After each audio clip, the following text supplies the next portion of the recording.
God oversees this judgment. If there's a demon that's assigned to a person that shoots darts into their mind, that's why Ephesians says, salvation to the faith. Y'all know that whole thing? Put on the body armor. Y'all know that one? Body armor. It's important. Y'all believe it is? Every day we're supposed to put it on, right? So I'm telling y'all right now that demons shoot darts at us.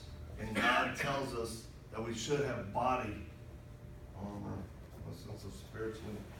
So when I do public events, I have to wear armor because there are people that actually don't like me. We call them manifestations of evil. So, y'all don't even know I had it on, did y'all? Better put it on. So here, let's just say demons shooting, right?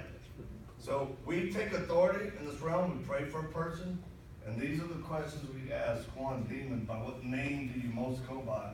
The demon will answer us through the person's mind. So if I was praying for you, I'd say, all right, I'll pray and, we'll draw circles out of blah, blah, blah. The blood of Jesus covers it, the whole place. We ask them to destroy the communication from outside demonic forces and those that might be assigned to you. I say, demon, I command you in the name of Jesus, the blood of Christ. 2, give me the name that you use most. If he's assigned to you, all he's going to do is tell you. And then you just tell me, what did you just hear? That's it. That's the extent of weirdness.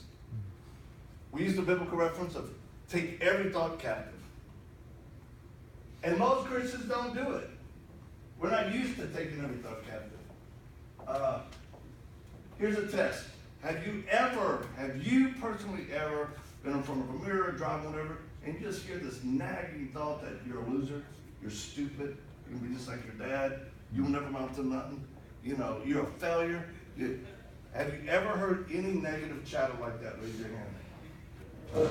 Here's how you know if it's your mind in self-assessment or it's God or demonic. Because it's only going to be one of 3. God, you, or the demonic. And how do you typically find out?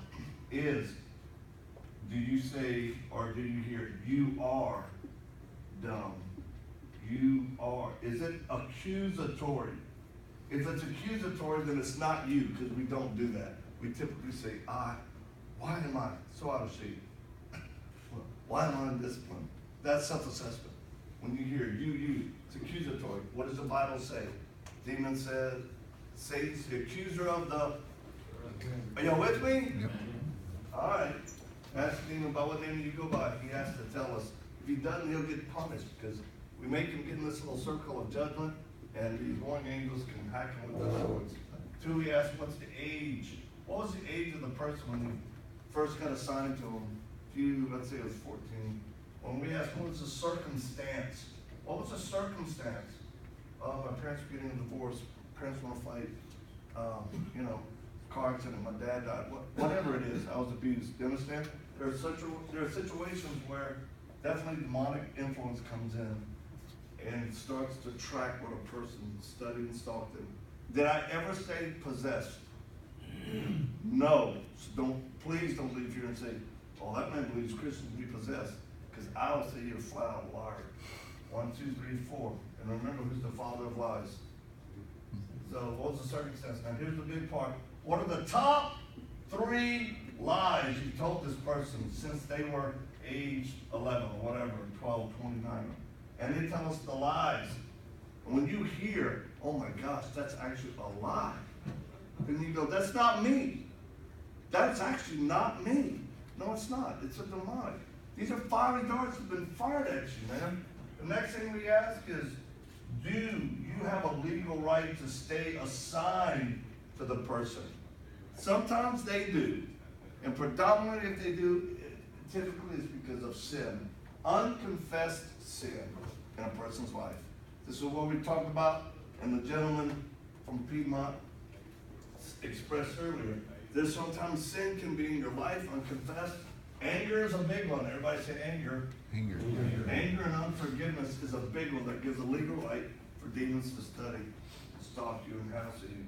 So the next after the legal right, we always ask, are you the head demon in charge of the stronghold? That's what it is. It's a stronghold, right? Lies. Just like Rick said yesterday, a lie is, stronghold is a lie that's contradictory to the truth of God's word. So the head demon goes, yeah, I am. Really? How many are you? 5, 2, 1, 9, whatever. All right. And then finally we just go, what's the one truth God's been trying to tell this person, and you've worked so hard to keep them from believing? What's the one truth? And the demon has to tell us. And typically when a person hears the truth, majority of times it's, I love you. God loves you. It's something so terrific that the person typically will get, at times, emotional and go, oh my gosh. Because the truth from God just sunk deep into their soul. Then finally I asked the person, for those simply, hey, you want this demon to stay assigned to you, or want him gone? The person is gone. I say, good answer.